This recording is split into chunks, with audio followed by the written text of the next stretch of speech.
hiljaa tässä ja siellä on yksi koira jäljellä. Ironin tuli Loori, Pekka Niikkylä. Ja kävi pikaisesti näyttäytymässä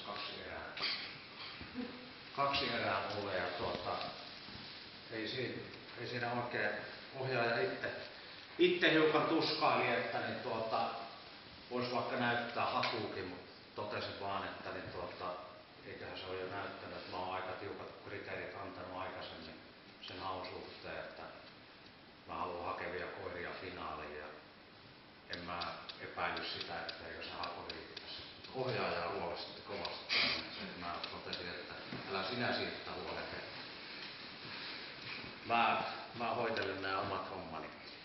Se kerkisi tosiaan käydä tänään 10 minuuttia näyttäytymässä siellä. Ja se on, että se aina kerkee luovin tempasta, mutta lintuja osaa näköjään koira löytää hienosti. Ja meillä on ensimmäisessä erässä heti se saarekkeen jälkeen pyysin ohjaajaa, että lähdetään vielä kuitenkin sinne pikkusen jopa huonoihin tuuliin. Että käydään kattoon ja oppaa sen muut kehottiin, että voisi käydä vielä kurkkaamassa sitä toista kulmaa, mistä lähdettiin. Ja koira vetää hienoa hakua sinne ja jää tiukkaa seisontaan ojan penkkaan. Jussin kanssa lähdettiin katsomaan sinne ja ohjaajille annetaan toimintalupa sopivalta matkalta, että sinne ei tarvi niin lähteä kyykkimään sen koiran perään, vaan hyvältä matkalta niin kuuluu, mistä tehdään tiputuksia. Yleensä ohjaaja antaa toimintaluvan, koira tekee tulisen noston ja siinä ei paljon ole fasaanilla muuta mahdollisuutta kuin lähteä äkkiä karkuun ja näin tapahtuu. Anteeksi, pyy oli tietenkin tässä ja koira on aivan vilpittömän paikalla.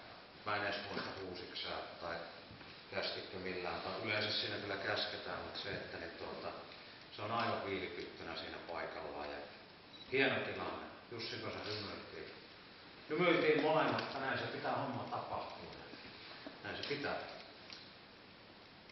Sitten meillä oli toinen erä alkoi ja mä taas sitten, että sut pitää panna vähän heikkoihin tuuliolosuhteisiin, mutta sitten, että en mä halua ketään koiraa viedä niin ihan myötätuuleen kuitenkaan. Ja pikkusen otettiin takaisin ja me oli vähän hajua, että siellä mahtaisi olla pyitä aika ilkeässä paikassa kylläkin sitten siellä oli semmoinen ojasaareke usikkoa siinä ja ojia vähän siellä sun täällä ja päätettiin, että me lähdetään ohjaajan kanssa toiselle puolelle ja muu porukka jää sinne kattelemaan. Jussi ja Olli toista puolta ja